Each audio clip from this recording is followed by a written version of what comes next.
আর একাদশী তিথিতে যারা অন্ন ভক্ষণ করবে, অন্ন সেবা করবে, তারা তো পাপ ভক্ষণ করছে। ভগবান এই পাপ পুরুষকেও সৃষ্টি করেছিল, পাপ পুরুষকে থাকতে দিয়েছিল একাদশী তিথিতে। কোথায় না পঞ্চশস্যের ভিতরে। একাদশীতে যারা বাবা অন্ন সেবা আমরা করব, বাবা মাকে হত্যা করলে যে পাপ হয় সেই পাপের বোঝা নিতে হবে। একাদশীতে অন্ন সেবা করলে, গোমাতাকে হত্যা করলে যে পাপ হয় সেই পাপের বোঝা নিতে হবে। একাদশীতে গুরুদেবকে হত্যা করলে যে পাপ হয় সেই পাপের বোঝা নিতে হবে। আমরা পারি না, কি গো পারি না? আমি তো বলছি না যে নির্জলা থাকো, অনুকল্প পাবে। কলা আলুর তরকারি, পেঁপে আলুর তরকারি, কুমড়ো আলুর তরকারি, এগুলো তো পাবে।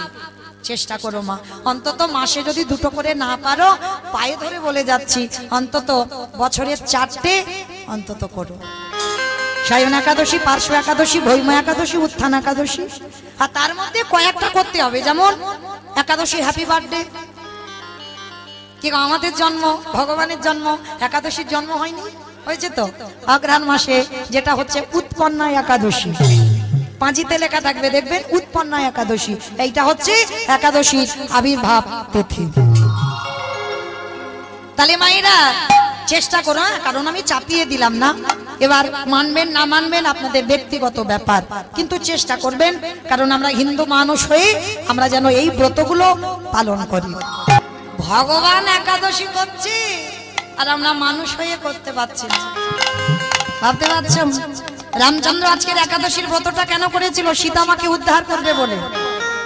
কারণ লঙ্কাতে যখন যাবে, সেতু বন্ধন করবে, একটা একটা পাথর ফেলবে, পাথর যে ভাসবে, এই যে সীতা মাকে উদ্ধার করবে, তার জন্য চিন্তায় পড়ে গেছিল রঘুপতি রামচন্দ্র। কি করে আমি এই সেতুটা বন্ধন করব? হনুমান আর ভল্লুক এতটা কি পারবে?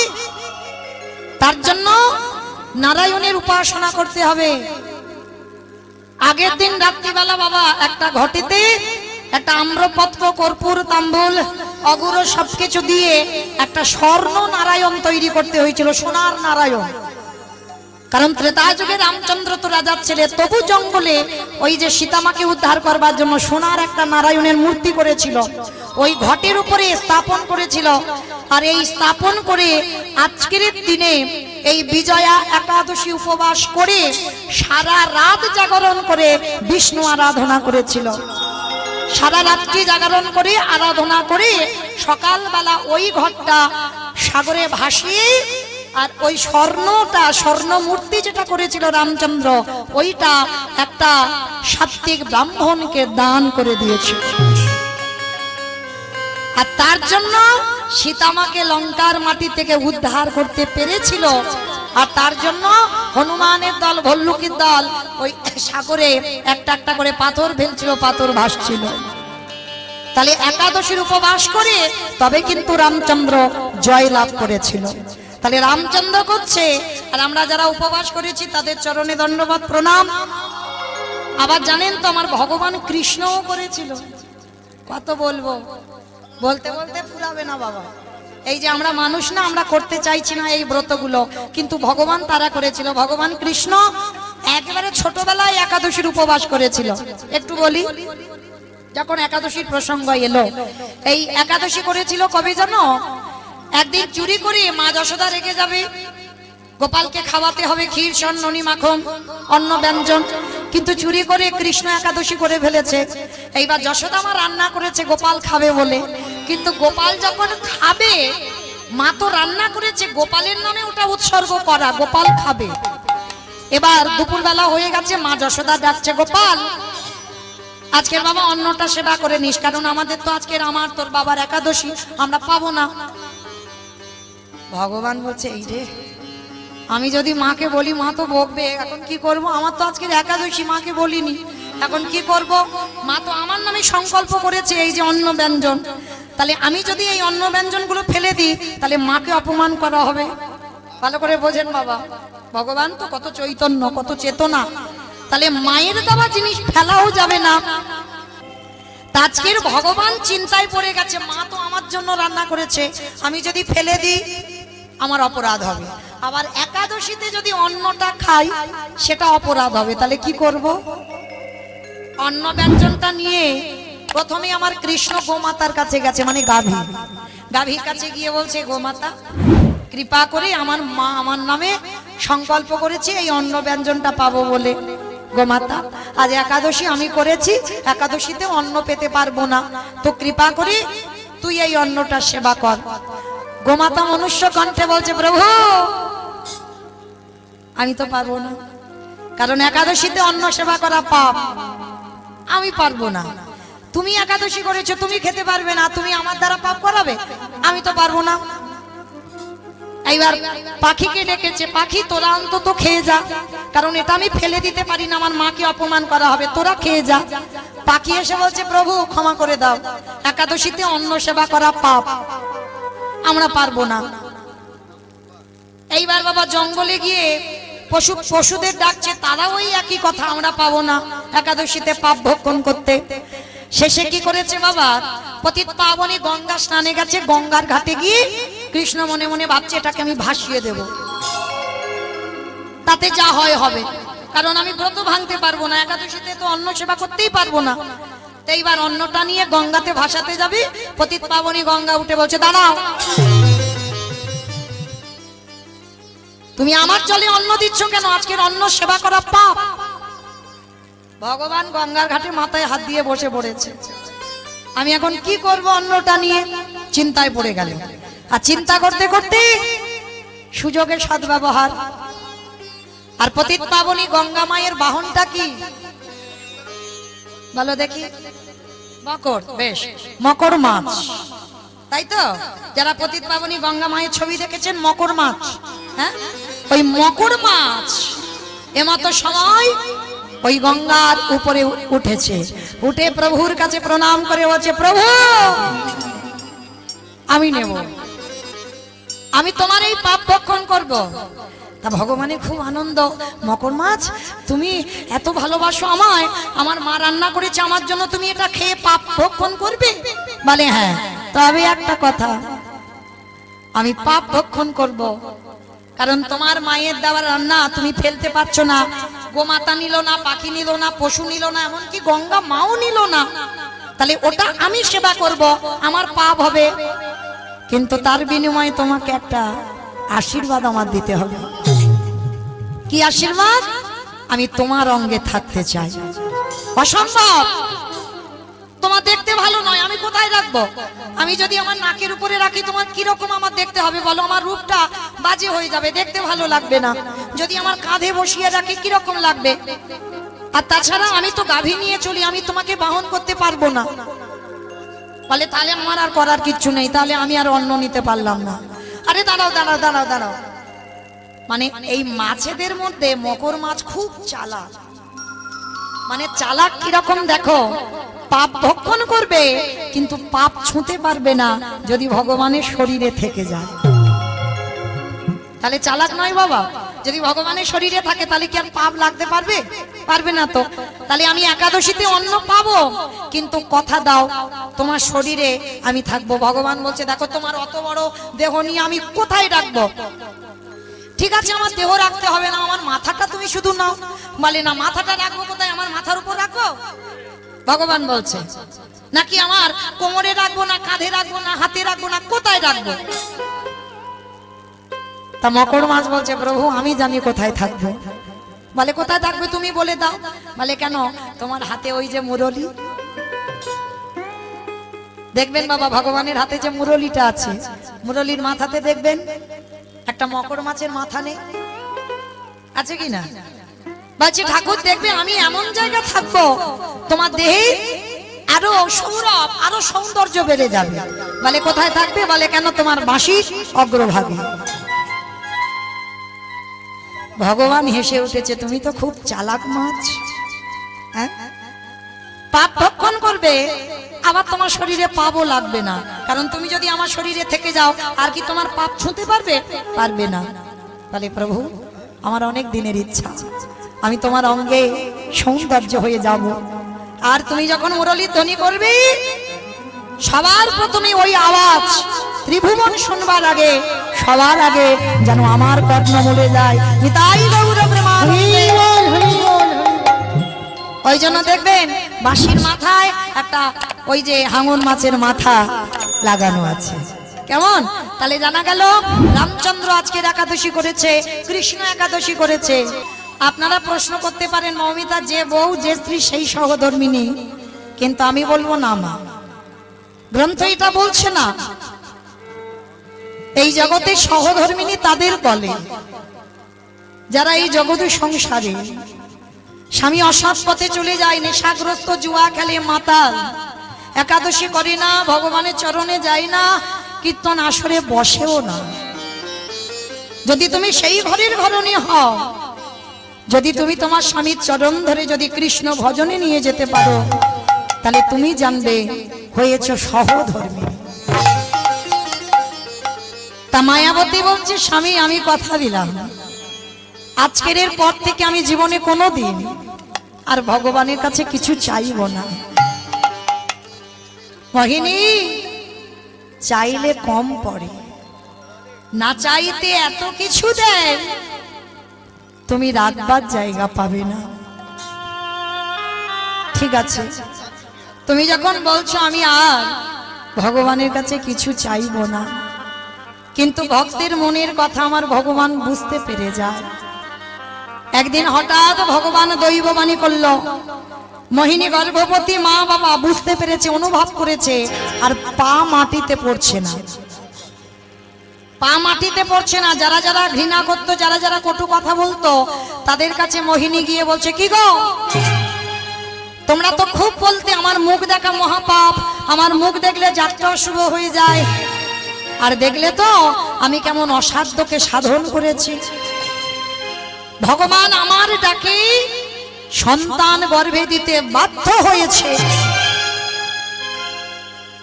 এত বড় অহংকারী কথা যখন সন্তান জন্ম না দিয়ে বলছে, ভগবানের অভিমান হলো, মোহিনী সন্তান গর্ভে ধারণ করেছ, এটুকু সময়ে তোমার এত অহংকার, আর আমি সবকিছু সহ্য করি, কিন্তু ভক্তের অহংকারটা নয়। দৈববাণী করে বলল, মোহিনী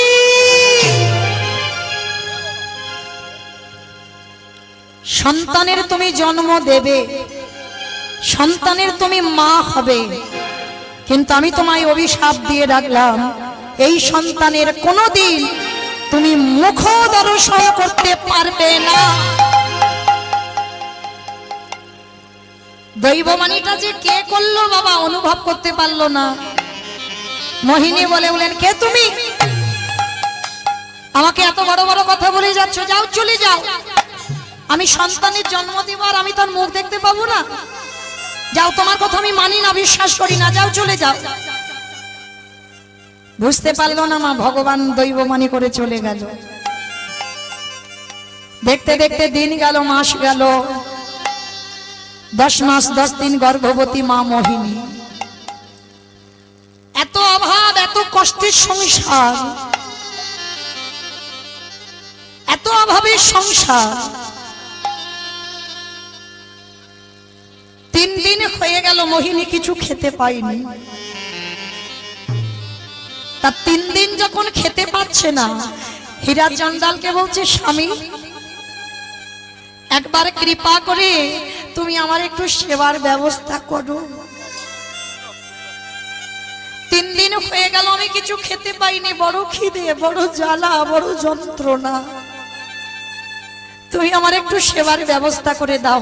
মোহিনী ঠিক আছে, তুমি এখন ভালো আছো তো? বলে হ্যাঁ স্বামী ভালো আছি। স্বামী ভিক্ষায় গেছে, স্ত্রীর মুখে একটু তুলে দেবে বলে খাবার, আর সেই সময় ভগবান আমার দৈববাণী করে ডাকছে, পবন দে, বরুণ দে, ইন্দ্র দে, তোমরা এমন করে ঝড় বৃষ্টি তোলো, যে ঝড় বৃষ্টিতে যেন হীরা চন্ডাল আর ঘরে ফিরতে না পারে। শুরু হলো বাবা পরিষ্কার আকাশ, মেঘাচ্ছন্ন, ঝমঝম করে বৃষ্টি নামলো, চারিদিকে মেঘের গর্জন, বিদ্যুৎ চমকিত হলো। হীরা চন্ডাল ভিক্ষা করে খাবার পেয়েছে স্ত্রীকে খাওয়াবে বলে, একটা গাছের তলায় দাঁড়িয়ে আছে বাবা, প্রচুর বৃষ্টি হচ্ছে, ঝড় বৃষ্টি বজ্রপাত। আর এদিকে কুড়ে ঘরে মা মোহিনী প্রসব যন্ত্রণা শুরু হলো। অসহ্য যন্ত্রণায় ছটফট করতে করতে মোহিনী চিৎকার করে বলল, কেউ কি নেই, কেউ কি নেই যে কেউ একবার আসে আমার কাছে। আর এই মাতৃ যন্ত্রণা যে পেয়েছে সে জানে, ওই যন্ত্রণায় ছটফট করতে করতে মোহিনীর কোল আলো করে একটা ফুটফুটে কন্যা সন্তানের জন্ম হলো। কিন্তু জন্ম দিয়ে মোহিনীর মৃত্যু হয়ে গেল।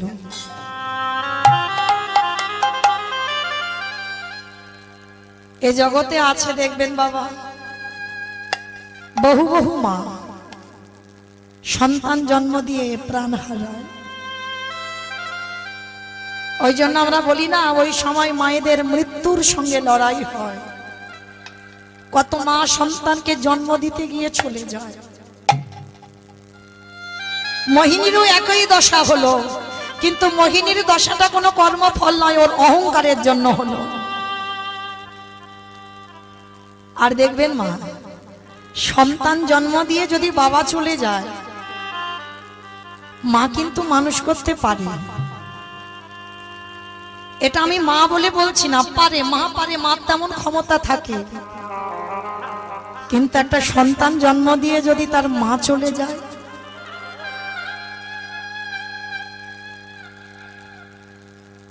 সন্তান মানুষ হয়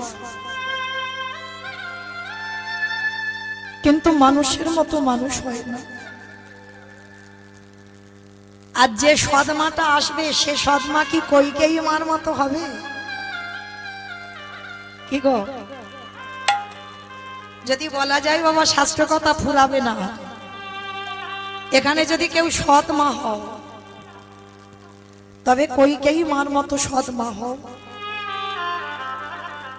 এই যে আমরা বলি বাবা সৎ মা মানে খারাপ মা না, কথাটা বুঝে কথা বলো। বলছে তো মাকে সৎ মা, নিজের মাকে তো বলছে না সৎ মা, অন্যজনের মাকে বলছে সৎ মা। কেন? তার হৃদয়টা হবে সৎ। নিজের ছেলেকে কম দামি জামা কাপড় দিলে অন্যের ছেলেকে দামি দিতে হবে। নিজের ছেলেকে একটু কম খেতে দাও, কিন্তু অন্যের ছেলে যেন কষ্ট না পায়, তাকে বেশি দাও। তুমি যদি মা হও, তোমার মধ্যে যদি মাতৃত্ব থাকে, তোমাকে কেউ যদি মা বলে ডাকে, সব সন্তান তোমার সন্তান সম।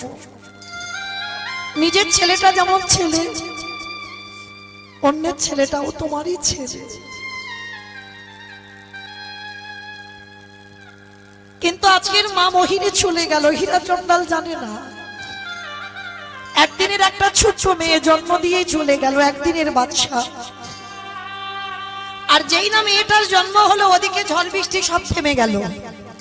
হীরা চন্ডাল চমকে উঠলো, এ কি, এত ঝড় বৃষ্টি হচ্ছিল, এক্ষুনি সবটাই থেমে গেল কি করে? তাড়াতাড়ি করে স্ত্রীকে খাওয়াবে বলে ওই খাবারটা নিয়ে আসছে। মোহিনী, মোহিনী, মোহিনী।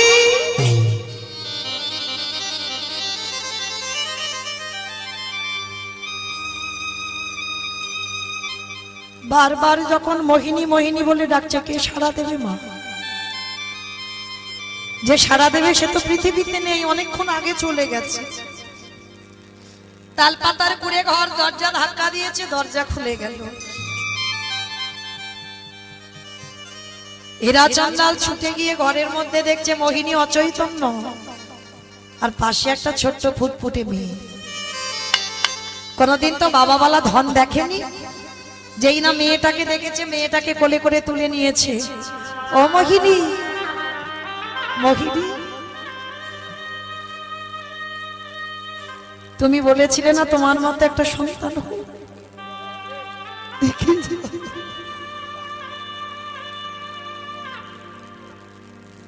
একবার দেখে যাও। তোমার মতোই তো হয়েছে।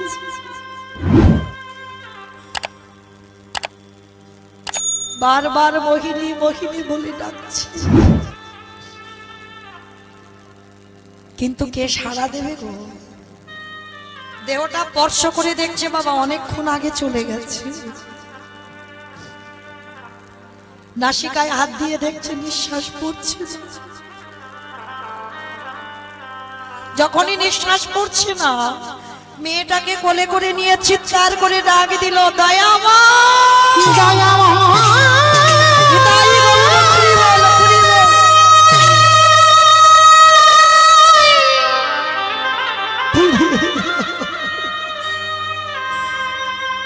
তোমারই কেমন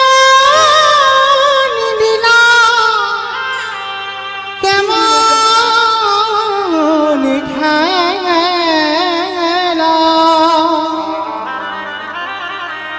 ওগো দয়ামা আমি তো তোমার কাছে বলিনি, ওগো কৃপা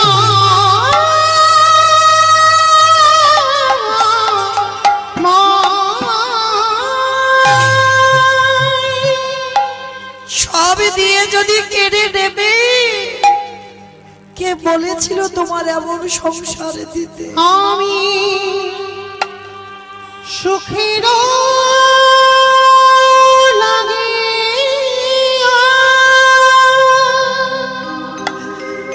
তুমি বলে দাও এই মেয়েটাকে কি করে বাঁচাবো?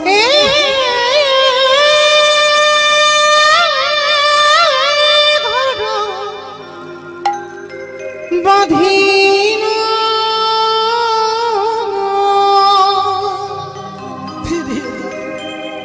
সবই অনালে,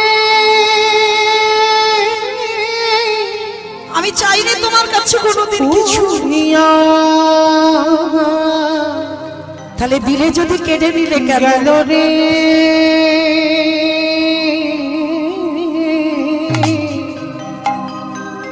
সবই অনালে পুরিয়া গেল।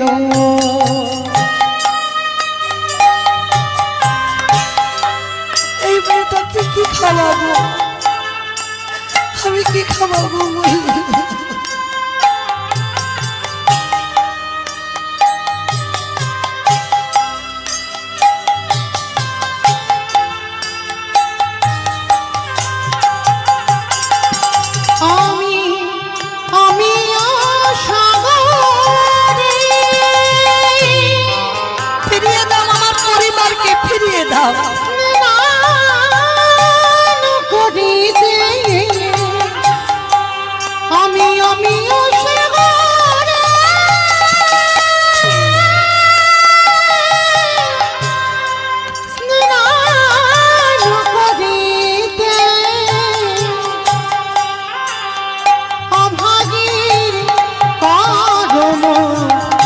দোষরে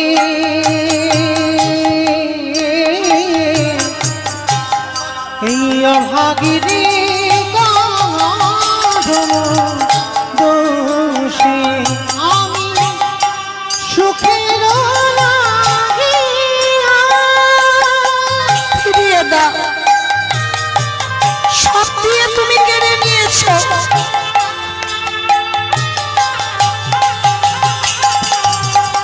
আমি সাগর সেচিনু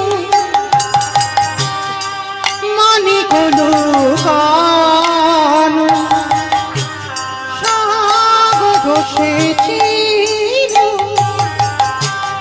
মানিকলু গানু, এই অভাগীর পারম দোষে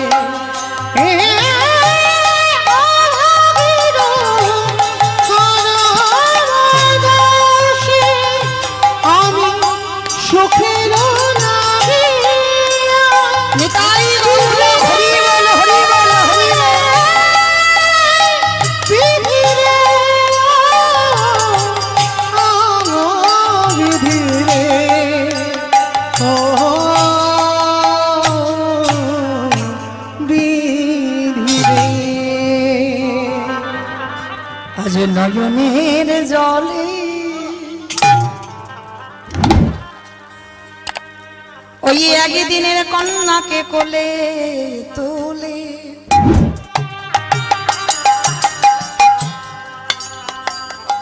স্ত্রীর দেহ কাজ সম্পূর্ণ করে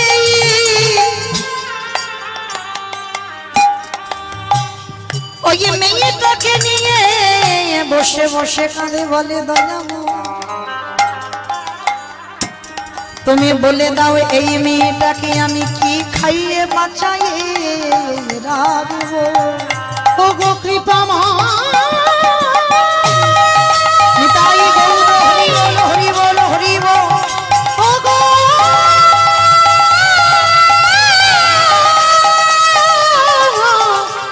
দয়া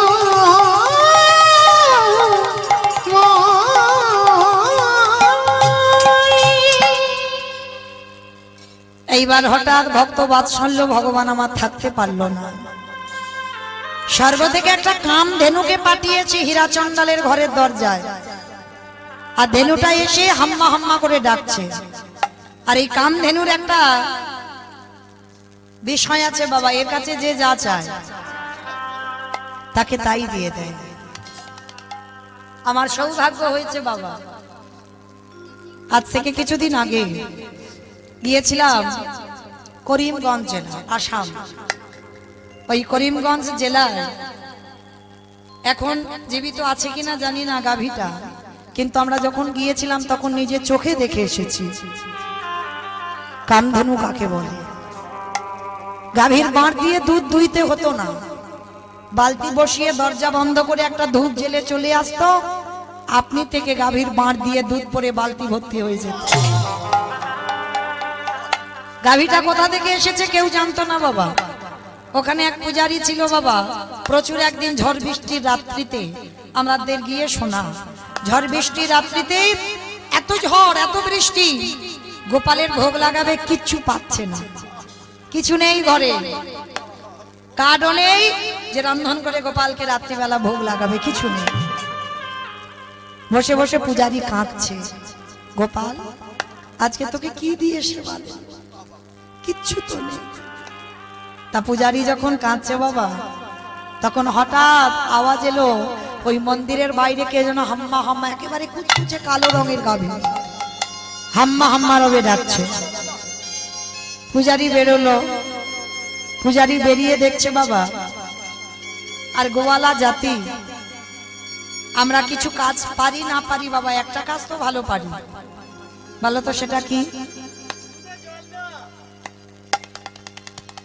দুধে নাকি জল দেওয়া হ্যাঁ গরুর কাজটা কোনো কাজ না পারি এই কাজটা ভালো পারি আমরা তবে আমার বাবার ইচ্ছা করে বললো যে বাবা দুধে জল দেয় কিন্তু না বাবা সত্যি বলছি আমার বাবা তো ছানার ব্যবসা তা জল তো দিতেই হবে যারা দুধের ব্যবসা করেন জানেন ভালো করে তাহলে হিসাবটা ছানার হয় দুধের তো নয় জল দিলে কি আর না দিলে কি আজকে এই যারা গোয়ালা তারা গাভী গোমাতা দেখলে বুঝতে পারে গাভীর বাঁটে দুগ্ধ তা পূজারী বেরিয়ে গাভীটার কাছে বালতিটা পেতে বলছে গাভী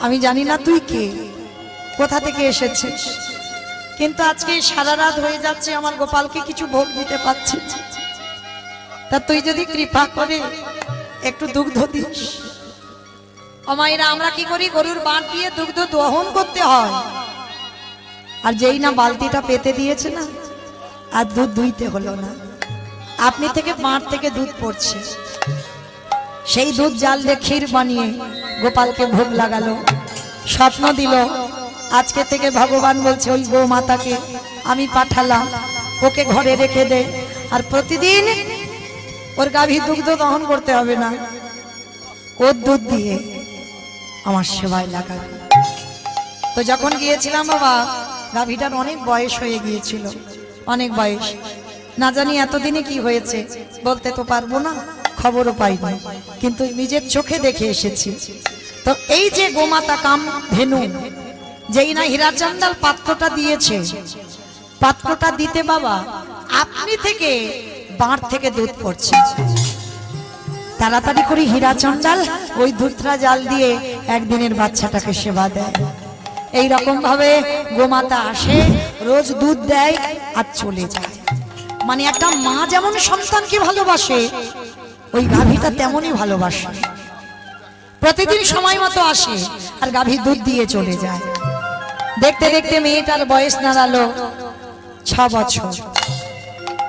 বাবা হীরা চান্দাল বলছে, মা আমার বলতে যা কিছু আছে সবরই। মেয়েটার নাম রেখেছিল সবরী। আমার বলতে যা কিছু আছে সবরই, মেয়েটার নাম রাখলো সবরী। তা সবরী ঘরেতে ঘুম পাড়িয়ে রেখে বাবা গেছে ভিক্ষায়। ভগবান মনে মনে চিন্তা করছে, প্রথমবারে পরীক্ষাটা ওর মাকে কেড়ে নিলাম। ভক্ত তো জব্দ হলো না, ও তো দিব্যি মেয়েটাকে নিয়ে আমার আরাধনা করছে। দাঁড়া, এবার দ্বিতীয়বার পরীক্ষা। ভগবান দ্বিতীয়বারে পরীক্ষা নিল কেমন? হীরা চান্দাল ভিক্ষায় গেছে আর ঘরের কোণে একটা প্রদীপ জ্বলছিল, মা সবরই ঘুমিয়ে আছে। আর ঘুমের ঘরে পাটা লেগে ওই প্রদীপটা উল্টে পড়ে যায়। যখনই পড়ে গেল, কুড়ে ঘর, তালপাতার কুড়ে ঘরটা দাউ দাউ করে জ্বলে উঠেছে। সবরই ঘুমিয়ে আছে, সে কিন্তু জানে না স্বর্গ থেকে কামধেনু দেখতে পাচ্ছে। কি সবরই ঘুমিয়ে আছে আর এত আগুন, তার মানে ও তো একটু পরে পুড়ে ছাই হয়ে যাবে। স্বর্গ থেকে ওই কামধেনু ছুটে এসে ওই গাভীর বড় বড় শিং দিয়ে সবরীকে জাগিয়ে দিল। সবরীকে জাগিয়ে যেই না দিল, সবরী চিৎকার করছে, আগুন আগুন আগুন আগুন আগুন আগুন করছে। আর ওই গাভীটা সবরীকে ওই আগুন থেকে টেনে ঠেলে বের করে দিল। গাভীটার উদরের নিচে সবরীকে আঁকলে রেখে দিয়েছে। ঘরটা চোখের সামনে পুড়ে ছাই হয়ে গেল। এরাই হলো ভগবানের ভক্ত। ভগবানের ভক্ত বাবা কোনোদিন অট্টালিকা তৈরি করবে না। কৃষ্ণ ভক্ত যদি হয়েছ না, যে করে আমার আশ তারে করি সর্বনাশ।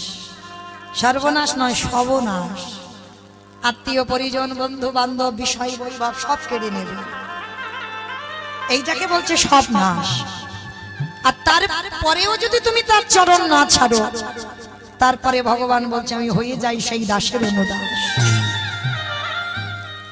আর দেখবেন না, একটা কথাই, একটা জিনিসে ভয় পাবে না। যার সংসারে বেশি দুঃখ, বেশি কষ্ট, বেশি জ্বালা, বেশি যন্ত্রণা, মনে রেখো কৃষ্ণ আছে বলে তোমার কাছে তোমার জীবনে কষ্ট। আর যখন তুমি আরামে থাকবে, সুখে থাকবে, তোমার কাছে কৃষ্ণ থাকবে। যার জন্য ভগবানের কাছে যদি কোনোদিন কিছু চাইতে হয়, ধন সম্পত্তি, টাকা পয়সা কিছু চেবো না মা, একটা জিনিস চাইবে, কৃষ্ণ আমি যেন সারা জীবন কৃষ্ণ বলে কাঁদতে পারি। আমার সব কেড়ে নিস, কিন্তু আমার চোখের জলটা কোনোদিন কেড়ে নিবি না। আর জগতের যত দুঃখ তুই আমায় দিবি, কারণ আমি তো জানি দুঃখ থাকলে তুই আমার কাছে থাকবি, আর সুখ হলে তুই আমার কাছ থেকে চলে যাবি। চাই না যে সুখে তোকে হারাতে হয়, আমি কখনো সেই সুখ চাই না। তো আজকের বাবা হীরা চান্দাল জানে না ঘর পুড়ে গেল, স্ত্রী চলে গেল, তাহলে কত বড় পরীক্ষা নিচ্ছে দেখো ভগবান। তো এইবার হীরা চান্দাল চাল ডালটা পেয়েছে, জানে বাড়িতে এসে রান্না করে মেয়ে আর বাবা খাবে ভোগ লাগিয়ে। তো হীরা চান্দাল মাথায় চাল ডালের পুটলিটা তুলে নিয়েছে আর নিজের মনের আনন্দে বলছে, ওগো ভগবান তুমি এখনো কেন গো নীরব হয়েছ?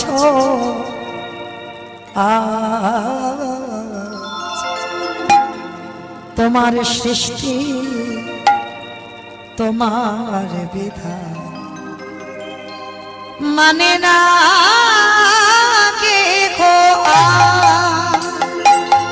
ওগো তোমার সৃষ্টি, তোমার বিধান মানে না কি হইয়া?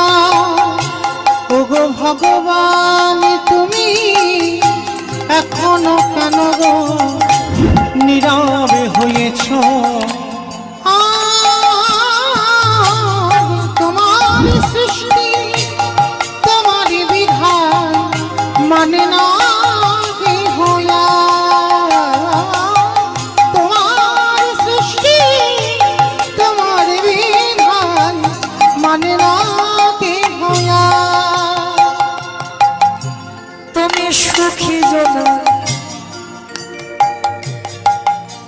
করো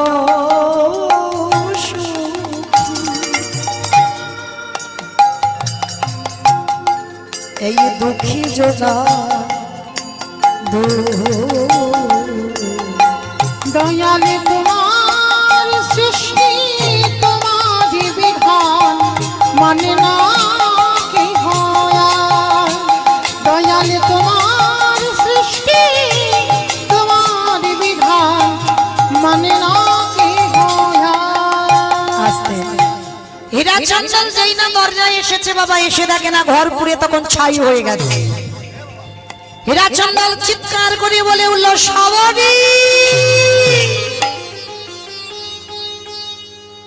ও প্রথমে তুমি আমার স্ত্রীকে কেড়ে নিয়েছো তারপরে তুমি আমার ঘর কেড়ে নিয়েছো তারপরে তুমি আমার সবরীকেও কেড়ে নিলে বেশ এবার আমার পালা তো আমাকে তোমার নিতে হবে না আমি আসছি তোমার কাছে সবে হীরা চন্দাল ওই সরুজ জলে সবে ঝাঁপ দিতে যাবে এমন সময় দেখে না বট বৃক্ষে তলে সবরী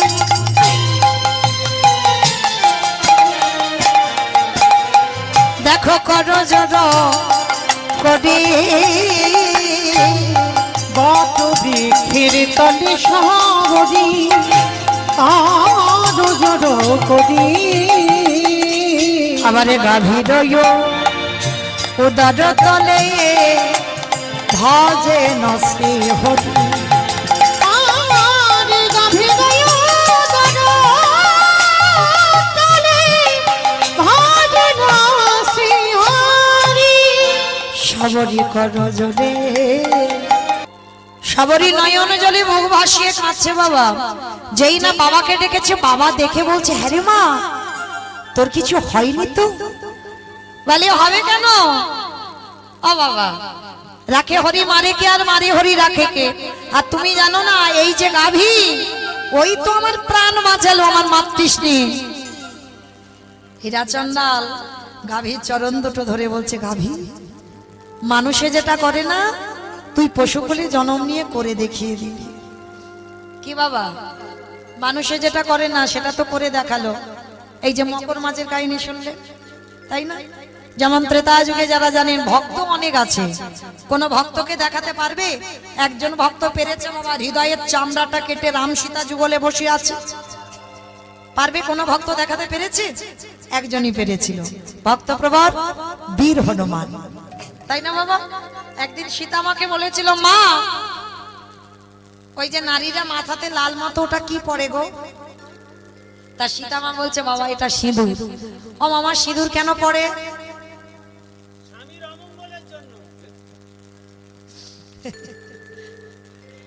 আমার মন্দ বলেনি তবে তোমাদের এই বর্ধমানে নয় আমার কলকাতার এলাকায় যাবে সিঁদুর টিঁদুরের আর বালাই নাই সে একটা লিকুইড পাওয়া যায় বাবা একটুখানি ঠেকিয়ে দেবে মাথা কোন রকমে বাবা ঢাকা দিয়ে দেবে বুঝতে পারবে না তার বিয়ে হয়েছে কি হয় আমার বলছি বলে যেন অপরাধ নিও না আমার কথা নয় কেমন কারণ আমার এলাকার দিকে যাবে বাবা বুঝতে পারবে পিছন থেকে কে নারী আর কে পুরুষ বোঝা বড় ভাব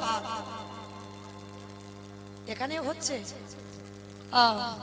এখানেও নাকি হচ্ছে আগেকার দিনে বাবা দেখবেন যখন দেখাশোনায় যেত মাথার কেশ খুলে দেখাতে হতো কত লম্বা লম্বা চুল আর এখন বাবা কেটে যতটা ছোট করে দেওয়া যায় তাই না সব পাল্টে গেল তা আজকে সীতামা বলছে এটা কিন্তু মৌমিতার কথা নয় সীতামা বলছে বাবা হনুমান প্রত্যেকটা নারী ওটা সিঁদুর পরে তা হনুমান তো অত কপিকুলে জন্ম অত শত বোঝে না মানুষের মতো ও মামা তা কেন সিঁদুরটা পরবে আরে বোকা তার স্বামীর মঙ্গলের জন্য ও তা ও মামা তুমি কেন পড়েছ কেন বোকা দেখেছো আরে আমি পড়েছি যাতে তোর প্রভু রামচন্দ্রের মঙ্গল হয় তা যেই না হনুমান শুনেছে রামের মঙ্গলের জন্য সিঁদুর পড়েছে মা সেদিন রাত্রিবেলা আর বেটা ঘুমায়নি রাত থাকতে থাকতে গঙ্গা স্নান করে এসেছে গঙ্গা স্নান করে মার ঘরে চুরি করে গেছে গিয়ে দেখে না 3 কৌটো সিঁদুর আর 3 কৌটো সিঁদুর নিয়ে মা ওই সিঁদুরটা মাথা থেকে পা পর্যন্ত ভালো করে মেখেছে আর ঠাকুর ঘরের ভিতরে গিয়ে বসে বসে রাম রাম রাম রাম রাম রাম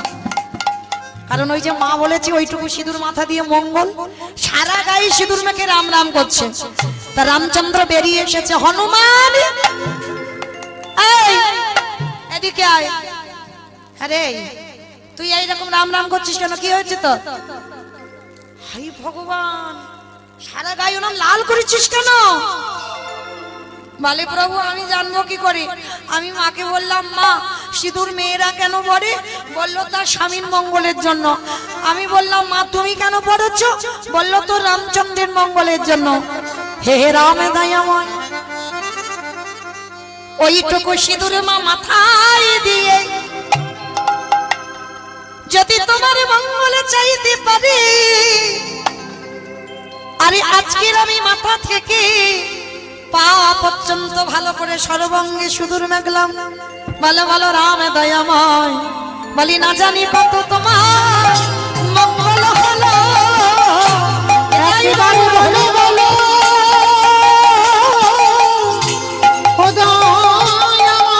না জানি কত তোমার মঙ্গল হলো। আস্তে এইবার সঙ্গে সঙ্গে আমার রামচন্দ্র বলছে আরে তুই এত আমায় ভালোবাসিস। তাইবার সীতামা কি করেছে, তাড়াতাড়ি করে ওই গলা থেকে মুক্তোর মালাটা খুলে একেবারে হনুমানের গলায় পরিয়ে দিয়েছে। হনুমান পড়েছে, পড়ে বাবা বড় বড় হনুমানের দাঁত দিয়ে মুক্তগুলো ভাঙছে। আর ভাঙতে ভাঙতে কিছুক্ষণ পরে বাবা,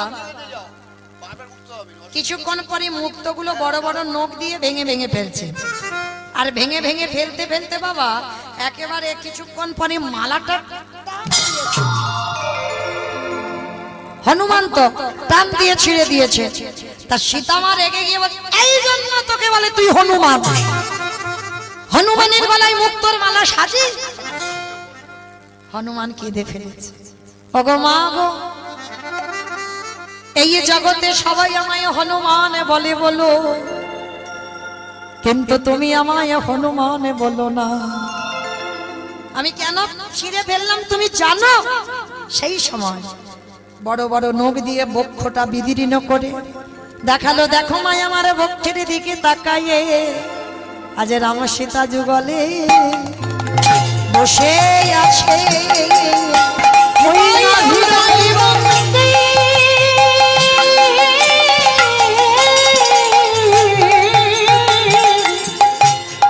আছে হৃদয় মন্দির আহলো করে রাম সীতা যুগলে বসে আছে। আস্তে এই যে রাম সীতা যুগলে বসে আছে, তখন আমার জানকী মা কেঁদে বলেছিল হনুমান আমার ভুল হয়েছে বাবা, তুই কপিকুলে জন্ম হতে পারে কিন্তু তুই মানুষের থেকে অনেক উপরে। তাহলে কোন কোন ক্ষেত্রে বাবা দেখবেন পশু পাখিরা মানুষের থেকে অনেক উপরে কাজ করে। আজকের হীরা চন্ডাল লীলাতেও গাভীকে বলছে গাভী তুই যদি না থাকতিস আমার সবরই বাঁচত না।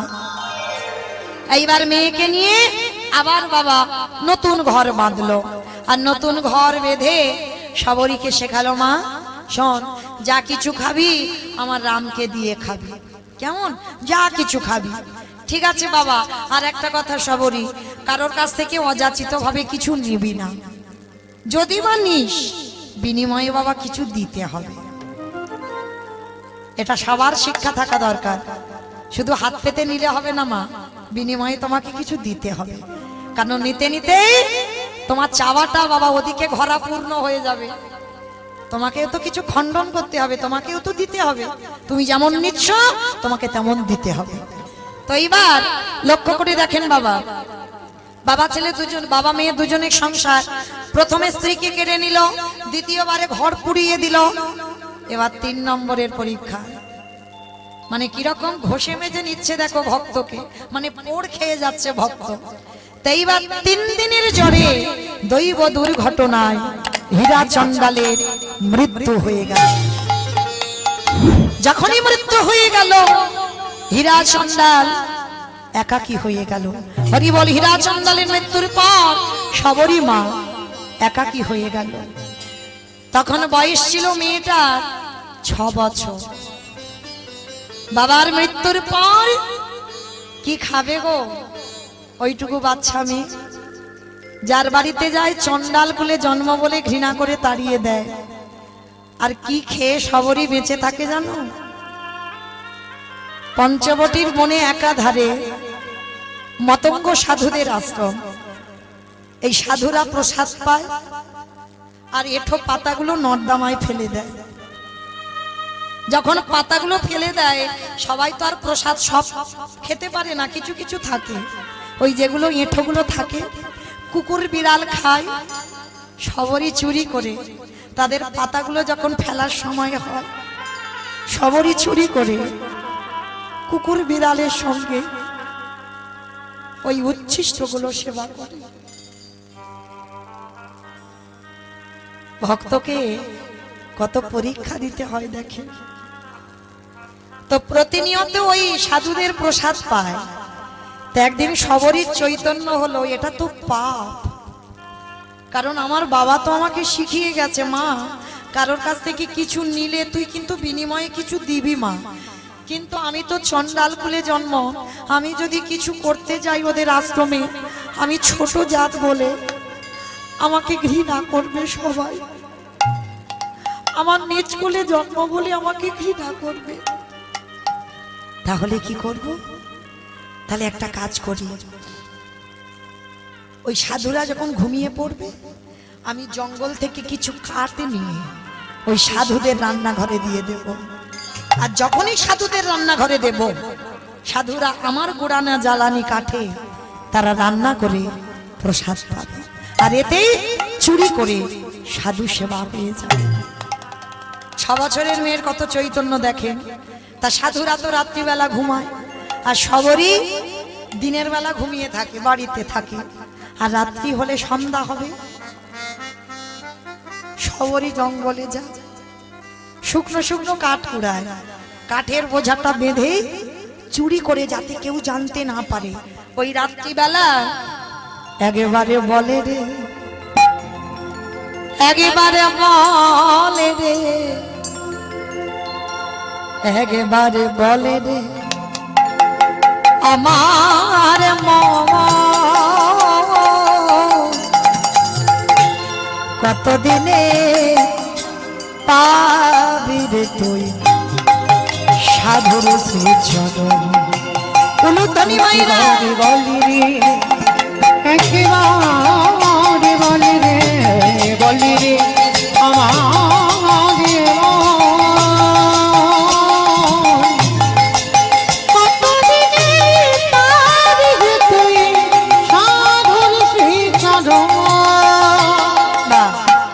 ওই মেয়েটা কাঠের বোঝাটা নিয়ে যেই না বাবা রান্নাঘরে ফেলেছে, সাধুর দলেরা ছুটে এসে সবরীর হাতটাকে চেপে ধরেছে।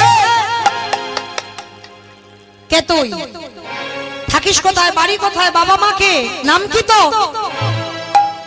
সবাই মিলে একেবারে জোরে ধরে ফেলেছে মেয়েটাকে। প্রাণ ভয়ে বলল, আমার নাম সবরী। সবরী? ও তো সেই মা জন্ম দিতে গিয়ে মরে গেল, তুই হীরা চন্ডালের মেয়ে না? ছি ছি ছি ছি ছি ছি, তুই কিনা চুরি করে এইভাবে সাধু সেবা করছিস?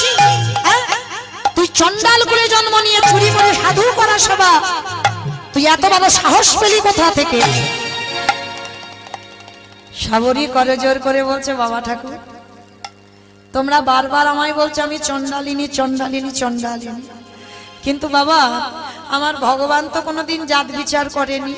আমার ভগবান বলেছে মুচি হয়ে শুচি হয় যদি কৃষ্ণ ভজে, শুচি হয়ে মুচি হয় যদি কৃষ্ণ তজে।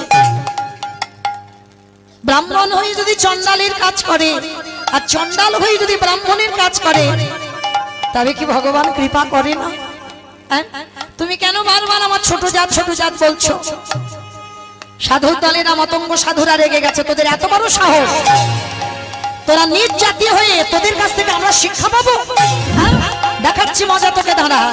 ওই বেতের বাড়ি দিয়ে সবাই মিলে সবরীকে বেতটা ঘাত, দূর হয়ে যা, বেরিয়ে যা, দূর।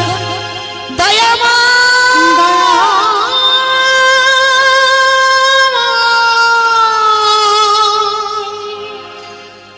এত মারা মেরেছে, ছেলে মেয়েটার অঙ্গ দিয়ে রক্ত ঝরে ঝরে পড়ছে। আচ্ছা বলো তো মা, কৃপা কেন হচ্ছে না? পারবে কি বলতে কৃপা কেন হচ্ছে না? যার এত ভক্তি আছে কৃপা হচ্ছে না কেন? বেশ, আশ্রয় করে। নদী পার হতে গেলে তো বাবা নৌকাকে ধরতে হবে, আর সেই নৌকারূপী তো আমাদের গুরুচরণ। গুরু না হলে ভব নদী পার হতে পারে। গুরুরূপী কান্ডারি তো তোমায় নিয়ে যাবে। আর এই জগতে যারা গুরু আশ্রয় করিনি আমরা কোনোদিন ভব নদী পার হতে পারবে না। আজকে সবারই এত কাঁদছে কিন্তু কৃপা হচ্ছে না। ভগবানের আসন চলে যাচ্ছে কিন্তু দেখা দিতে পারছে না কেন? দীক্ষা হয়নি। আর ওদের মধ্যে বাবা সবাই তো আর খারাপ লোক নয়। ওদের মধ্যে একজন ছিল বাবা, যার নাম হচ্ছে রামানন্দ স্বামী। এই রামানন্দ স্বামী হচ্ছে সবরই মা দীক্ষা গুরু। তা রামানন্দ স্বামী ছুটে এসে মেয়েটাকে জড়িয়ে ধরেছে। দাঁড়াও দাঁড়াও দাঁড়াও দাঁড়াও, মেয়েটাকে মেরো না, ও তো মরে যাবে। ওইটুকু বাচ্চাকে যদি তোমরা এত মারো ও তো মরে যাবে, মেরো না। সবরীকে বুকে জড়িয়ে ধরে বলছে, এই মা আয়, আজকের আমি তোকে রাম মন্ত্রে দীক্ষা দেব, চল। তা যেই না রাম মন্ত্রে দীক্ষা দিয়েছে বাবা, গুরুদেব হয়ে সবরীকে বলছে, শোন মা, যা যা কিন্তু খাবি সব কিন্তু দিয়ে খাবি। কে গো মা, সবাই দিয়ে খাচ্ছ তো? সবাই দিয়ে খাচ্ছ?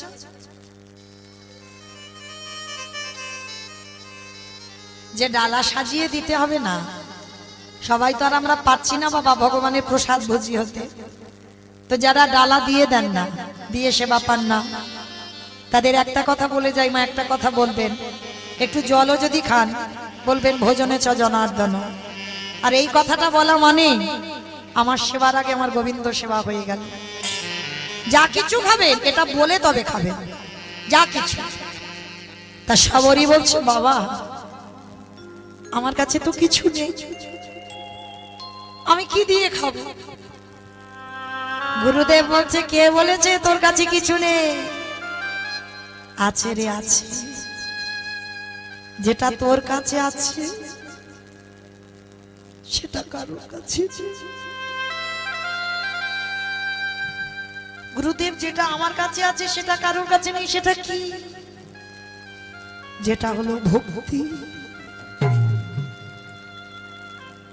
ওই জায়গায় তো আমার ভগবান দুর্বল।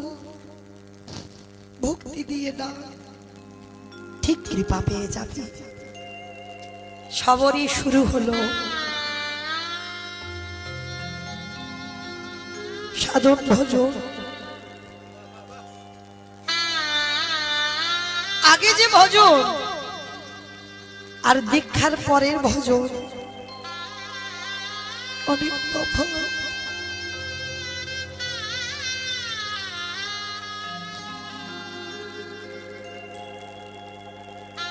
সবরই দীক্ষা পাবার পর জঙ্গলে জঙ্গলে মা আহার করে কি? ফল। ফল আহার করে, গাছে থেকে ফল পাড়ে। যেটা টক, যেটা তিতো সেটা নিজে খায়, আর যেটা খেয়ে দেখে নাই মিষ্টি সুস্বাদু খুব স্বাদ, সেটা খেয়ে অর্ধেকটা রেখে দেয় প্রভু রামকে খাওয়াবে। ভালোবাসা দেখেছ? আমরা তো বলি বাবা ভগবানকে বাসি কাপড়ে খেতে দিলে খায় না, ভগবানকে খেয়ে নাকি খেতে দিলে খায় না। সত্যি কি তাই? আমাদের তো ভজন নেই গো, আমরা তো ভালোবাসতে পারিনি। খাবে কি করে ভগবান? হাজার ভক্ত ডালা সাজিয়ে দিচ্ছ, ভগবান খাচ্ছে না, কারণ আমরা দিতে শিখিনি। সবরই একটা করে ফল খেয়ে রেখে দেয়, যেটা মিষ্টি ফল। কবে বলতে কবে রাম আসে, আর এই ফলটা দিতে হবে। অমাইরা খাওয়া ফল থাকে, পচে যায়, পোকা লেগে যায়, নষ্ট হয়ে যায়। আবার দেখবে বাবা কোনো কোনো ফল শুকিয়ে যায়, যেগুলো শুকিয়ে যায় সেগুলো রামের জন্য গুছিয়ে রেখে দেয়, কবে আমার রাম আসবে আর আমার এই ফলগুলো তাকে খেতে। কিন্তু এইটা কারণ নয়, সবরই খেয়ে খেয়ে দেখছে কেন সব গাছের ফল। সারাদিন সকাল থেকে বিকাল পর্যন্ত শুধু গাছের ফল পেড়ে খায়, প্রত্যেকটা গাছের ফল পেড়ে পেড়ে খায় কেন? ছোটবেলায় হীরাচন্দাল বাবার কাছ থেকে গল্প শুনেছিল, রামের সব থেকে বড় শত্রুকে কে মা? রাবণ। শুনে রেখেছে তো সবরই, সেইটা বিশ্বাস করে আছে যে আমার রামচন্দ্রের সব থেকে বড় শত্রু রাবণ। আর সেটাই ভয় লেগে গেছে মেয়েটা, যদি কোনো ফলের গাছের মধ্যে বিষ দিয়ে দেয়, আর যদি রাম বনে বাসে এসে খিদের জ্বালায় যদি গাছ থেকে ফল পেড়ে খায়, যদি আমার রামের কিছু হয়ে যায়, মরণ যদি হয়, আগে আমার হোক, আমার ভগবান রাম যেন ভালো।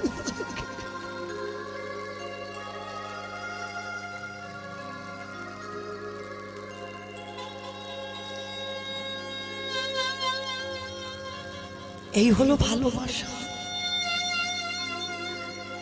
না হলে শুধু বাবা চাইতে শিখেছো, দিতে শেখোনি। আমার সংসার যেন ভালো থাকে, ছেলে যেন মাধ্যমিকের রেজাল্ট ভালো করে, শুধু দাও দাও দাও। কই একজনও ভক্ত ভগবানের কাছে গিয়ে বলেছো তুমি কেমন আছো? তুমি তো জগতে সবাইকে ভালো রেখেছো, তুমি কেমন আছো? কোনদিন জিজ্ঞাসা করেছো ভগবানকে? তাহলে কিসের ভালোবাসা, কিসের প্রেম ভগবানের প্রতি? সবরই মার সবসময় ভয় যে কোন ফলের মধ্যে যদি বিষ দেয় আর আমার প্রভু যদি খায় আর যদি মৃত্যু হয়ে যায়, এইটা ভয়। আচ্ছা মা, এই যে সবরই যেটা জানে রামের শত্রু রাবণ, এটা কি ঠিক? সত্যি কি রামের শত্রু? না। তাহলে রাম রাবণের যুদ্ধ হলো কেন? রাম রাবণের যুদ্ধে দুটো মাত্র কারণ। প্রথম কারণটা আগে বলি, সীতামা যখন চুরি করতে আসে সীতামাকে, তখন রাবণ কোন বেশ ধরেছিল বাবা? সাধু। সেটাই ছিল সর্বপ্রথম রামচন্দ্রের রাগ। রাবণ জগতে এত রূপ ধরবার ছিল, তুমি অন্য কোন রূপ ধরলে না, তুমি একেবারে সাধুদের মুখে চুনকালি লাগিয়ে দিলে। সাধু হয়ে যদি নারী চুরি করে নিয়ে যায়, তাতে সমাজ কি শিখবে? সাধু নামে কলঙ্ক হবে।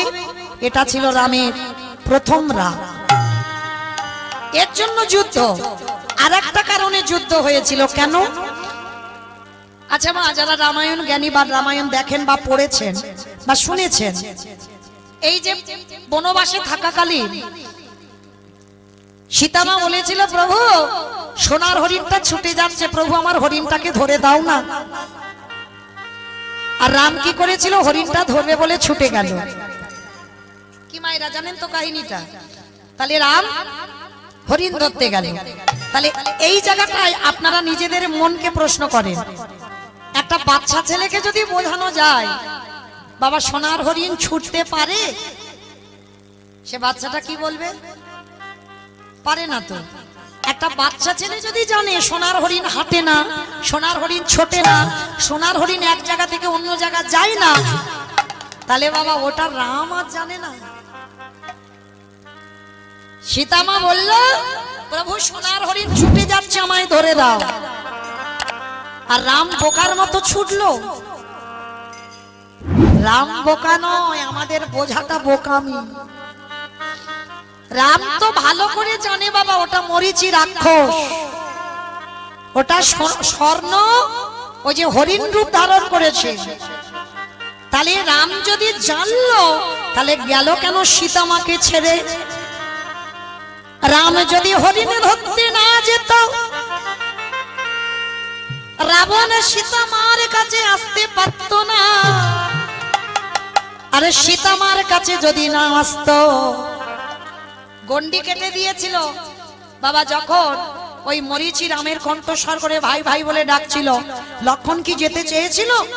যাইনি তো। যখন সীতামা ভৎসনা দিচ্ছিল তখন গন্ডিটা কেটে গিয়েছিল।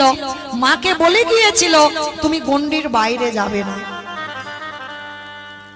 কিন্তু বাবা লক্ষণ চলে যাওয়ার পর ওদিকে যখন মায়াবী হয়ে যখন রাবণ সীতামাকে চুরি করতে এলো, সাধু বেশে ধারণ করে যখন ভিক্ষাং দেহি বলল, গন্ডির ভিতর থেকে সীতামা ভিক্ষা দিতে চাইল। সাধু বলল অসম্ভব, ওই গন্ডি পার করো, কারণ আমি জঙ্গলে মুনি ঋষি মানুষ, তোমার প্রতিজ্ঞায় আবদ্ধ আছে, ওখান থেকে বেরো, তারপরে আমি ভিক্ষা নেব।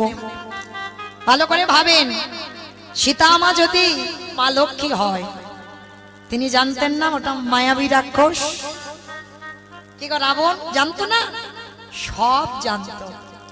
সবই তো বাবা তার ইচ্ছাতে ঘটে। পৃথিবীতে যা যা কিছু ঘটে তার নখ দর্পণে।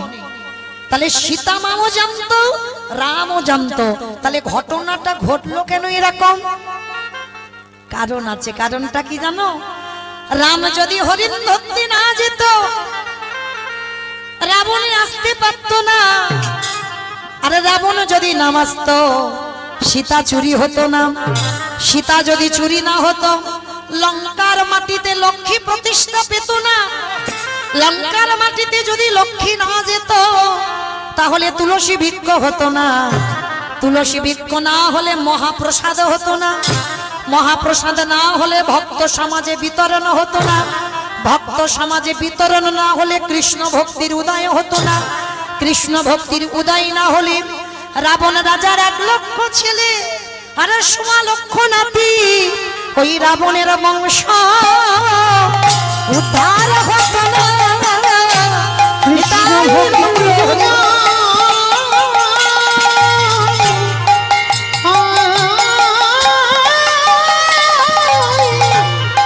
কৃষ্ণ ভক্তির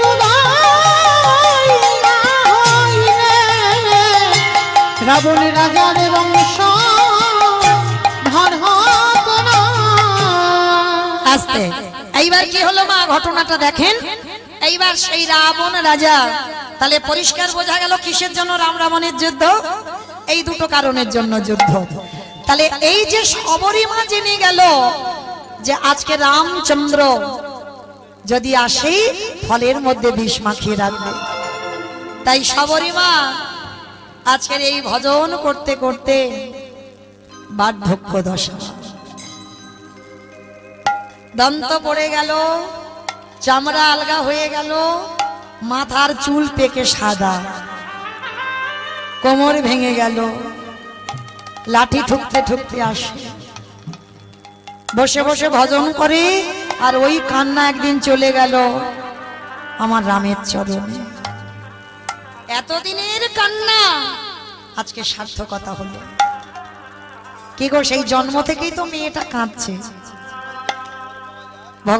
ভগবান জগৎকে শেখালো, কতটুকু তুমি চোখের জল দিয়েছো ভগবান পাবে, কতটুকু তুলসী গাছে জল দিয়েছো চোখে যে তুমি ভগবান পাবে। যে যত বেশি কাঁদতে পারবে কৃপা তত তাড়াতাড়ি হবে। সবরই দিন সময় হয়ে গেল বাবা, অনেক বয়স হয়ে গেছে। বসে বসে সারাদিন দেখা দে দেখা দে দেখা দে। আর কি রাম থাকতে পারে? রাম লক্ষণের হাতটা ধরে শবরীর দরজায় এসেছে। দরজায় এসে ডাকছে, শবরী শবরী, বাড়িতে আছিস মা? কে? কে আমায় সবরই বলল? লাঠি ঠুকতে ঠুকতে এসেছে, এসে দেখে না দুই অপূর্ব রূপের ছেলে। কে রে বাবা তোরা? সে কি আমায় ভুলে যাচ্ছ?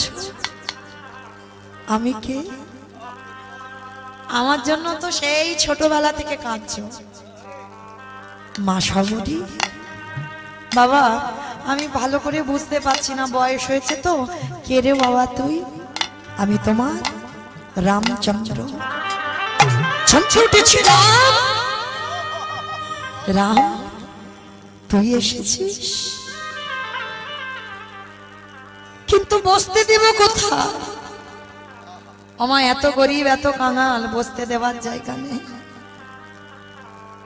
ছুটে গেল একটা গাছের তলায়, শুকনো কিছু পাতা কুড়িয়ে এনেছে, পেতে দিয়েছে।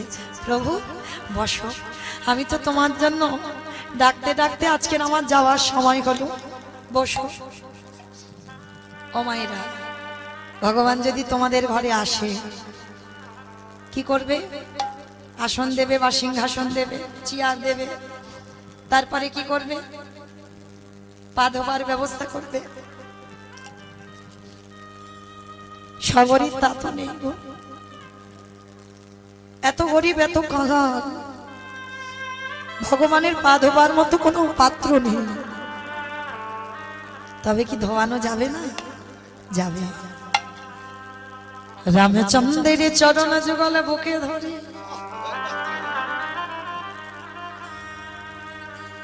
এই খালে বিলে নদী নালার জলে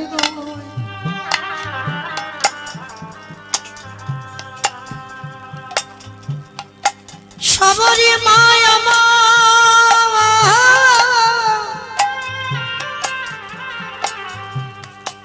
ওই রামের চরণে যুগলে বুকে ধরে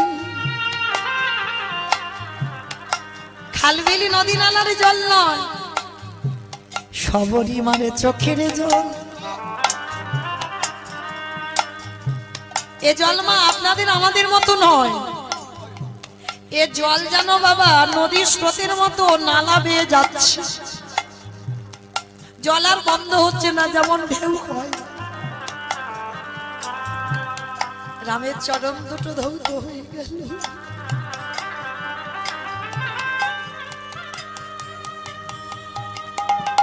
আঁচল দিয়ে মোছাবে, যদি ব্যথা লাগে পায়ে। সবরীমার মাথার কেশটা খুলে দিয়েছে, রামের চরণটা মুছিয়ে দিয়েছে। প্রভু এবার রাম বলছে, সবরী মা, ওমা আমার এবার একটু খেতে দিবি মা, বড্ড খিদে পেয়েছে। প্রভু আমি ছোট যা, আমি ছোট, তুমি খাবে, তুমি খাবে আমার হাতে? এই কে বলেছে ওইসব চন্ডাল টন্ডাল আমার কাছে বলিস না। মা দে না, খুব খিদে পেয়েছে। দাঁড়াও প্রভু, তুমি একটু দাঁড়াও, আমি দেখছি। ছুটে গেছে ঘরে, সেই যে ঝুড়িতে বাবা রাখা ছিল, যে ফলগুলো পচে গিয়েছিল তো পোকা গেছে, ফেলে দিয়েছে। আর যেগুলো মিষ্টি শুকিয়ে গেছে, শুকনো, সেই ফলগুলো তো ঝুড়িতে রাখা আছে।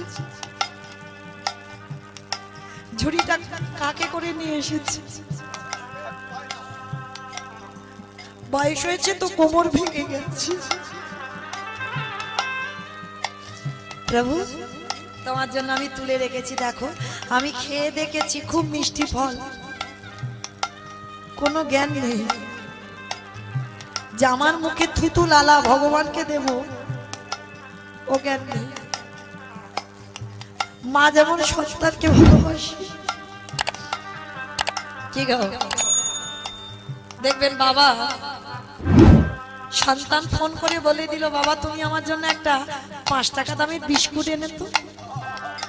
বাবা ছেলের জন্য একটা 5 টাকা দামের বিস্কুট এনে দিয়েছে। বাবার সামনে ছেলেটা বিস্কুটের প্যাকেটটা ছিঁড়ে খাচ্ছে। বাবা কাঙালের মতো হাত পেতে ছেলের কাছে বলছে, হ্যাঁ রে বাবা আমার একটা বিস্কুট দিবি? ভালো করে বুঝবেন এইটা ভালোবাসাটা কেমন। 5 টাকা দামের ছেলের জন্য বিস্কুট এনেছে, বাবা 5 টাকা দামের আর একটা প্যাকেট এনে খেতে পারে না? পারে তো। ছেলে রেগে যায়, যেই বাবা চাই বিস্কুট দে, ছেলে রেগে গিয়ে ঠাকুমাকে বলে, ও ঠাকুমা দেখো না তোমার ছেলে আমার কাছে বিস্কুট খালি খালি চাইছে। বাবা তবু বলে, দে না বাবা। ছেলে তাড়াতাড়ি করে বিস্কুটগুলো সব গালের ভিতরে দিয়ে দেবে, বাবাকে যাতে দিতে না হয়। বাবা তবু বলবে, হ্যাঁ রে বাবা, তো ওই গালে থেকে ওই যে থুতু লেগে আছে ওই বিস্কুট একটু দে না বাবা। কেন? এই যে সন্তানের প্রতি ভালোবাসা, বাবা সন্তানের যে প্রেম, বাবা কিনে খেতে পারে, কিন্তু ওই যে সন্তানের মুখে থেকে একটু ভেঙে বাবার বদনে দিলে যে ভালোবাসাটা, যে প্রেম, ওইটা তুমি কোথাও পাবে না, পয়সা দিলেও পাওয়া যাবে না বাবা ওই ভালোবাসাটা। তা সবারই মা থুতু লেগে আছে, ওই সব কিছু জ্ঞান নেই।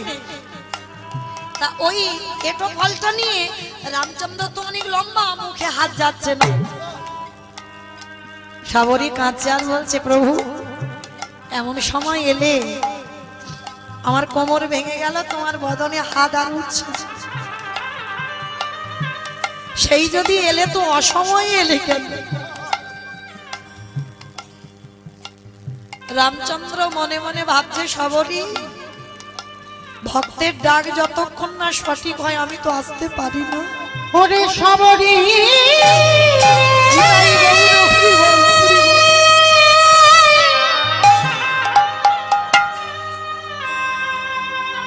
যে জন ডাকার মতো ডাকিতে পারে,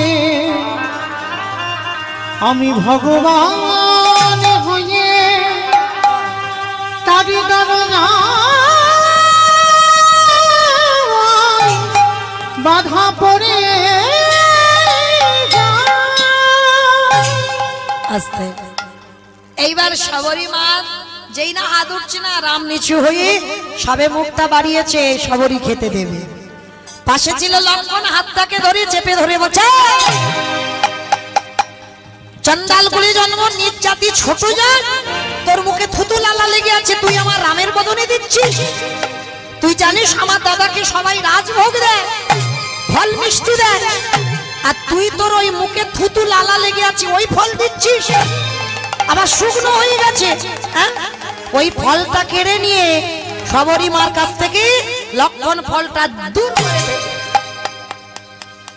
যেই না ফেলে দিল, সাবরী রেগে গেল, রেগে গিয়ে বলে উঠল, প্রভু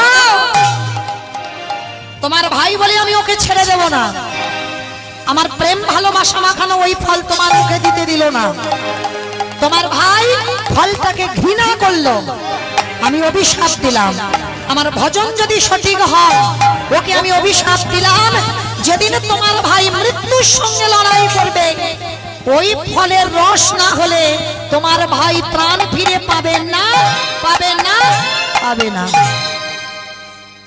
ফলটা লক্ষ্মণ যেখানে ফেললো, জায়গাটা ছিল গন্ধমাদন পর্বত, পড়ল ফলটা, তার থেকে জন্ম নিল বিশাল্য করলি পাতা। যেদিন রাম রাবণের যুদ্ধে ছোট ঠাকুর লক্ষ্মণ শক্তিশালী পড়ে গেল, বৈদ্য কবিরাজ ওঝা সবাই এলো, লক্ষ্মণের প্রাণ ফিরাতে পারছে না। তার মধ্যে সুসেন বৈদ্য বলেছিল, রাম ভাইকে যদি বাঁচাতে চাও চলে যাও গন্ধমাদনে, সেখানে গিয়ে বিশাল্য করলি পাতা নিয়ে এসো। ছুটে গেল, আর বিশাল্য করলি পাতা আনবে কে? হনুমান বলছে, প্রভু আমি যাব। ছুটে গেল, আর গিয়ে বাবা পাতা চিনতে পারছে না, বেটা হনুমান তো চিনতে পারছে না কোনটা বিশাল্য করলি পাতা। কি গো, এখানে এতজন ভক্ত আছে বাবা, অনেক রকমের গাছ গাছরা দিলে চিনতে পারবে কোনটা বিশাল্য করলি পাতা? এখন অর্ধেক ভক্ত জানে না বিশাল্য করলি পাতাটা কেমন, হরি বল। তা হনুমান তো দূরের কথা, তা হনুমান চিনতে পারেনি বলি পর্বতটা সমেত চাগিয়ে তুলেছে।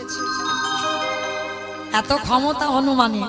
ছোটবেলায় সূর্যকে লাড্ডু মনে করে খিদে পেয়েছে, গিলে খেয়ে ফেলেছে, হরি বল। পর্বতটা চাগিয়ে এনেছে, এনে যখন রামের কাছে রেখে রাম তো অবাক, হ্যাঁ রে বাবা তুই কি করেছিস, এটা তুই কি করে করলি?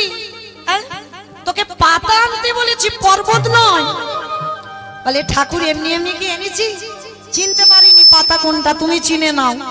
বলে ও সুসেন বৈদ্য উঠলো পর্বতে, পাতাটা চিনে রসটা ভালো করে নিগড়ে লক্ষণের বদনে দিচ্ছে। লক্ষণ প্রাণ ফিরে পেয়েছে, ফিরে পেয়ে দাদাকে বলছে, ও দাদা তোমাকে একটা কথা জিজ্ঞাসা করব। কি কথা রে ভাই? আচ্ছা শুনেছি যা যা কিছু ঘটে তোমার চিত্রপটে, তোমার নখদর্পণে, তুমি যদি মনে করতে আমার প্রাণ বাঁচাতে পারতে না? পারতে তো, তাহলে কিসের দরকার ছিল বিশল্য করলি পাতা আনার? রাম মৃদু হেসে বললেন, ভাই রে আমি যদি বিশল্য করলি পাতাটা আনতে না দিতাম, এই জগতে আমি মিথ্যাবাদী হতাম। আমি জগৎকে শিখাইছি, বারে বারে বলেছি, আমা হতে নাম বড়, নাম হতে ভক্ত বড়, ভক্ত হতে ভক্তির পদ ধুলা আরো বড়। মনে পড়ে শবরী মায়ের সেই থুতু লালা লেগেছিল, আমার বদনে দিতে দিলি না। কিরে ভালো করে ভেবে দেখ, সেই থুতু লালা লেগে থাকা ফল, তার থেকে তো বিশল্য করলি পাতার জন্ম। তাহলে শবরীর থুতু তোর বদনে গেল। সমাজকে শিখিয়ে দিলাম ভক্ত বড়, আমি ভালো ভালোবাসি। আমি যে ভক্ত ছাড়া রহিতে নারী, আমি যে ভক্ত বড় বড় ভালোবাসি। আস্তে এইবার যেই না বাবা সেই মতঙ্গ সাধুরা তো শবরীকে ঘৃণা করত। শবরী মাকে বলল, মা চল তোকে আমি একটু সমাজে সবার কাছে সম্মানটা দিই। যেই না শবরীর হাত ধরে গেল, মতঙ্গ সাধুরা বলছে, কি ও ছোট জাত? বলে চুপ, ও ছোট জাত নয়, তোমরা উচ্চ বংশে জন্ম নিয়ে তোমরা ছোট জাত। কারণ ওই মেয়েটার জন্য তোমরা তো আমার দেখা পেলে। সবাই মিলে বুঝতে পারলো, মতঙ্গ সাধুরা শবরীর চরণে পড়ল। শবরীকে বলল, মা এ জন্মে আমার ভাই তোর ফল খেতে দিল না, তবে তোর হাতের ফল আমি খাবো। আগত দাপরেতে যেদিন তুই মথুরায় জন্ম নিবি, তোর নাম হবে মালিনী, আর আমি বৃন্দাবনের কৃষ্ণ। যেদিন তুই ফল বিক্রি করতে করতে আমার নন্দালয়ে আসবি, আমি তোর কাছ থেকে ফল কিনে খাবো, বিনিময়ে পয়সা দিতে পারবো না। দুমুঠো ধান দিয়েছিল, আর সেই দুমুঠো ধান ফলবালি ঘরে গিয়ে দেখলো সোনার ধানে পরিণত হলো। তাহলে ত্রেতা যুগে শবরীর ফল খাইনি, কিন্তু রামচন্দ্র খেয়েছিল। কবে? দাপরেতে কৃষ্ণ অবতারে। সীতারামে ভজলে মানবা। আমার রামচন্দ্রের লীলা যখন হলো, একটা রামচন্দ্রের ভজন হোক। সীতারামে ভজলে হে মনুমা, একবার সীতারামে ভজলে মনুয়া, সীতারামে ভজলে মনুয়া, একবার সীতারামে ভজলে মনুয়া।